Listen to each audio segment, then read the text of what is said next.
Welcome to Rise Above the Ranks, which is in conjunction with our newsletter, readtheblueprint.com, a bi-weekly newsletter to keep you up to date on the world of residential real estate. Each week on this podcast, we dive deep into one topic of real estate that we think will help you elevate your game. And today we have a very, very special guest, a friend of ours, a mentor to David and I, Mauricio Umansky, who has not only been in the real estate business now for 26 years, but has built the empire of the agency to over 1,500 agents across America and has done extraordinarily well. Welcome, Mauricio. Before we get into it, today's topic is all about branding yourself, and who better to have on today's segment with us today. Welcome, Mauricio. Well, thank you, James, and thank you, David. It's a pleasure to be here with you guys. We've had an opportunity to work together now for many years, right? Was it been 8 years plus or minus? And we've had a ton of fun. We've done a lot of deals. We've sold a lot of real estate together. And I mean, when it talks about branding yourself, I don't know who better to talk to than you two. But let's have some fun and let's figure out how to brand yourself. That's right. That's exactly how we felt. We went back and forth with the topics to discuss with Mauricio today. But how could we go over anything better than how to brand yourself after everything you've done with the agency? But I think for us today, for our listeners that are the new agents out there, we want to get down to really how a new agent would brand themselves day one. They're fresh. They just got their license. What would you do? Well, I think first of all, everybody's different, right? You guys have heard me talk many times about how there's 31 flavors of ice cream in an ice cream shop, right? And you can't be to everybody. So I think as an agent is starting to learn how to brand themselves, well, first they need to understand who they themselves are, right? How are they going to get business? Are they young? Are they older? Are they a male? Are they a female? Are they, whatever, right? And so I think you first have to get to understand yourself, right? And then once you do that, then you can start working on branding yourself, right? How are you going to get business? Are you somebody that is just so well connected? Were you the captain of the football team and the prom king, the prom queen? Like, I don't know, right? Or did you move here from London like you guys did, and you're going to start door knocking, and the only way you're going to get to know people is by door knocking and by creating. So everybody's different, right? And so first you have to understand that. Amen. Absolutely. You started in the business. What did you do day one? Yeah, so, back when I started, this whole team concept didn't even exist, right? And it was really just like you were an independent agent. You were on your own. There was something beautiful about that too, because the agents who were independent agents, like, you really were an entrepreneur, right? And the beauty of selling real estate was that you were allowed to do everything. You were in charge of your marketing, in charge of your branding, in charge of your sales, in charge of your budgeting. Like, you really were a complete entrepreneur of your own business, and you were really an independent contractor, right? Today, that's kind of changing a little bit with everything that's happening. I call it the compass effect, and there's all these kinds of crazy clawbacks and crazy contracts that are going on all over the world. Every city's different, but my first ad was a newspaper. Back when I started selling real estate, believe it or not, we didn't have social media. We didn't have Facebook. No reality TV. We didn't have reality television. And so it was really just old-fashioned, we didn't even have an MLS. Wow. The MLS were these books that we would go through, and we would actually receive them every week, and we would go through them, and they were paper, and we would flip the pages and figure out what we were doing. But you're only 32. How the f***? That's unbelievable. It's pretty crazy how much you think about it. In 26 years, how much, real estate has changed. It's crazy. But I remember I had not sold a house. I had not sold anything. The internet was just getting going. It was just getting started for real estate. And I took an ad of my shoe print in the newspaper, and I said, and I said the mark of a great real estate agent is not is one that that listens, that can read between the lines, that doesn't just click a mouse and send you listings, but actually can be a matchmaker and find the off-market properties and all of those things. And believe it or not, that ad caught the attention of 2 people. I received 2 calls off of that ad. I got 2 listings. One was a $280,000 listing on Wilshire Quarter, which I took, and the other one was like a $6 million listing. Okay. The $280,000 listing was way harder to sell than the $6 million always listing. is, right? Okay. But after that, I now had 2 listings, and then I took out the same ad, but rather than having a shoe print, I had 2 listings, right? Amazing, yep. So now I was like the mark of a great real estate agent. And so I branded myself as somebody that was a matchmaker, somebody that was not, was passionate about their job and was willing to listen to the client and deliver an extraordinary service to the client, right? Yep. And so that's how who I branded myself to be.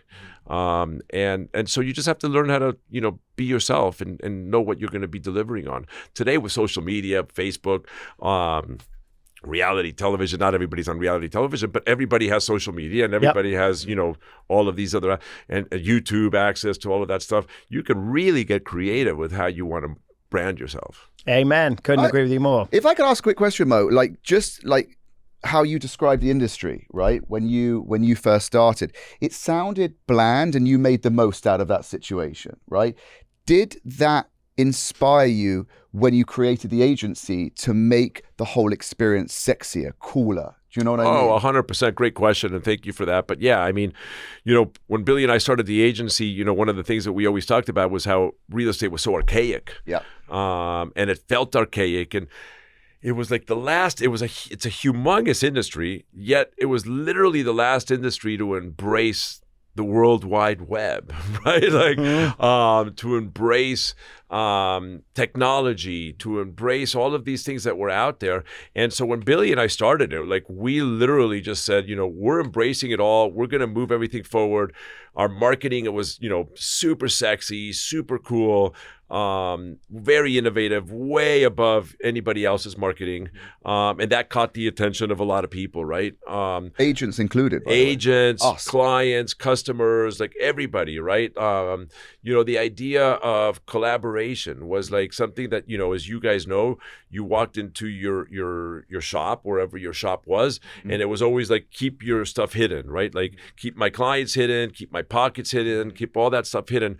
And the art of collaboration really just allows you to sell more. I mean, by the way, we live that every day, the 3 of us, right? We're in the office. You walk down, across the hall and you say, "Hey, Mo, what do you got?" I actually drive you crazy, but we do so much business together. But yes. But it's a collaborative industry. Beautiful. Yes. It's beautiful. And I think people need to understand that as a new agent. We always talk about it, right? Agents in so many ways are more important than clients because clients come and go, yet agents stay, right? Branding yourself, a part of that is actually getting to know the agent community, getting yourself out there so that agents know who you are. Therefore, when you have a deal, you can call those agents, or when you're looking for a deal, those agents will call you. It's really important, and branding yourself is being front and center with your brand so people remember you, people know you. And I think when you start in this business, your brand is all people know. Boys, we're going to stop down for 1 second because I do want to tell our audience about the app Simba, which both David and I love and have found to be very helpful. Taking control of your financial well-being as an agent is absolutely necessary if you want to become a top producer. You need to stay on top of your commissions, expenses, profits, and taxes, which can be really stressful. With Simba's mobile app, it makes it easy, allowing you to reduce stress and grow your business more intelligently.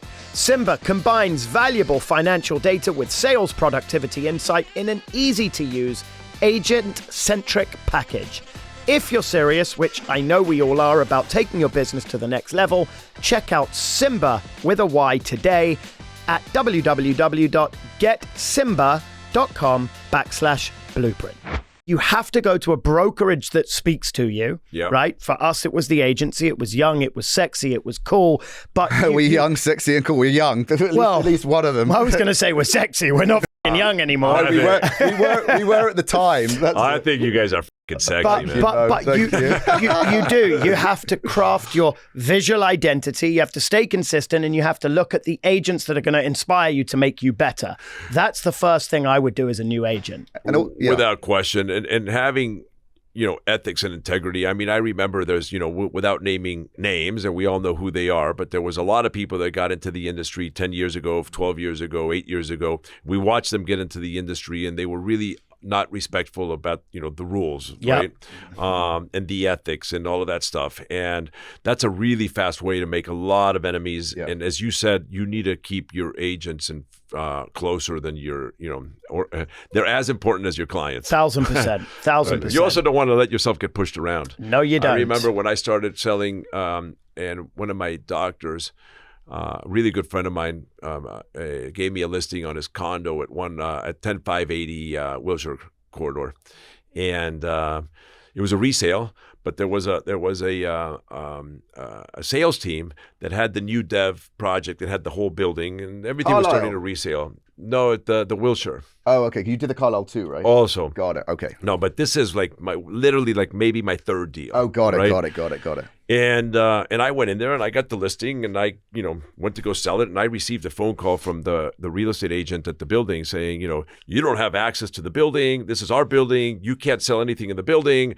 You got to relinquish the contract. Oh, and wow. I was a kid. I was 26 years old. It was my third deal, and I just picked up the phone and I said to him, bro, I have the listing, I have a contract, and I'm going to sell it whether you like it or not. You're welcome to bring me a buyer, or I will find my own buyer. Amen, baby. Right? Stand your ground. So you got to learn how to stand your ground. You can't get pushed around. Agreed, 100%. Totally. And back to the branding situation with the agency, what you actually created was you shook up the industry. You made what was bland and frankly boring, you made it sexy and cool.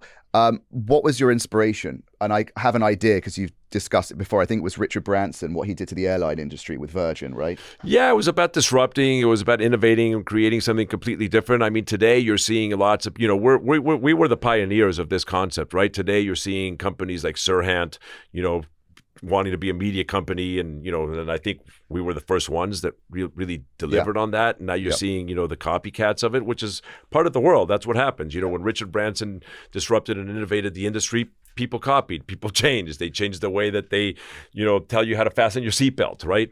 Because It's a lot more fun, right? The way that Branson did it than the way that Pan Am used to do it, right?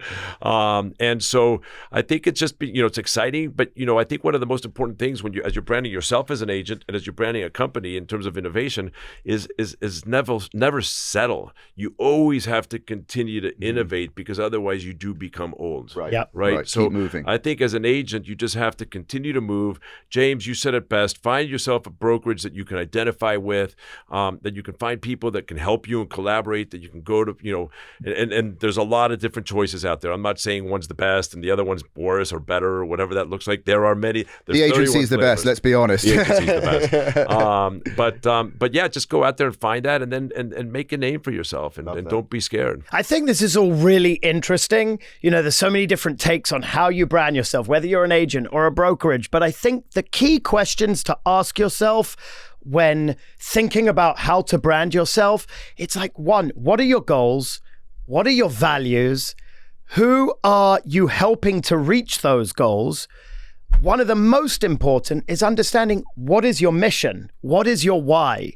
And writing down those key words that really define who you are and focusing on what makes you different. How are you helping make the buying process easier for these clients? Find those key terms, create a unique message. It's all things that we've done. We had no idea what our message was. We found out what it was with time. Don't rush it. And really try and look into, are you setting up a website, a logo? What does the design look like? These are all things that you've done. And they all matter. They all matter. I'm sure we've all made huge mistakes along the way. It's okay to make mistakes. We learn from those mistakes, but always think forward about how you can grow and how you can make yourself better. And if you don't make mistakes, you're not trying. Amen. Totally. Agreed. I love it. This has been an unbelievable episode. We can't thank you enough for your time. Before we let you run off to your next 15 meetings, we do have a couple of questions from our listeners. So let's move straight over to questions, if that's okay, Mauricio. I am ready, James. So let's be real. Everybody is starting to now talk about buying Beverly Hills. We are beyond excited to see the show. We keep getting messages. Are you and David on the show? No, we're not on the show. And we are ridiculously excited to see what the agency brings to Beverly Hills. What are you most excited about with this show airing? Well, I wish you guys were on the show. Unfortunately, you guys were a $1 million listing and you were under exclusivity, but and we miss you. We miss you. Thanks, but thank you for that. We're very excited. I think it really takes a little bit of a different approach, other than showing amazing real estate porn, which we do, and some really good, family dynamics between me and my two daughters, Alexia and Farah, and how we work together and some of the difficulties in terms of what that looks like. But I think one of the most exciting things that I'm really looking forward is watching the young professionals grow. It's really taking a holistic approach at some of the younger agents and some of the more rookie agents, and then and putting them out there in situations, and we're actually watching them grow. We're actually watching them make mistakes. It's not just how incredible all these people are. And I think there's some amazing learning opportunities for young agents getting into the business. Love that. To learn from others. And so I think it's going to be a really great show, entertaining, but also have some great learning opportunities. Cannot bloody wait to watch that, Mo. We happen to know Alexia and Farah, they're amazing. And we're huge fans of them. And I cannot wait to see Alexia grow on the show in this business. I'm really excited. She puts herself out there. She makes incredible mistakes. That's what you humanizes watch her do amazing things and learn from those mistakes, all in one I love it. time period, which is extraordinary to watch it happen in such a short period. It's going to be really fun and it's real. It's real. It's real. I love it. Which we love. And the truth is, I think people get jaded with a lot of real estate shows that we live in this perfect world and it's easy to make money, but actually to follow the journey of the difficulties and the challenges and the growing pains is really humanizing. And I think I'm excited to show that side of it. And obviously we show the beautiful real estate and all the porn, real estate porn, and we show the some drama, some inner office drama, at the agency that's occurring.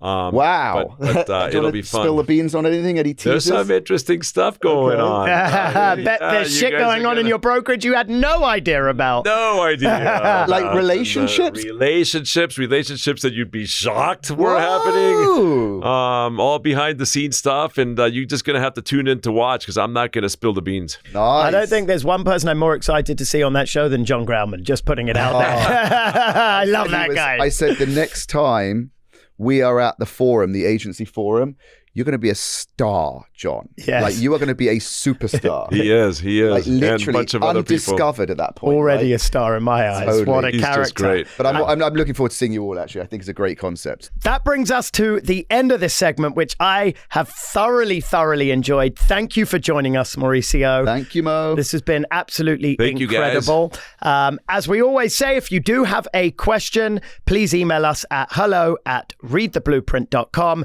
Hope you've enjoyed this segment, and we will be back soon with new content. Thank you so much for joining. Thank you.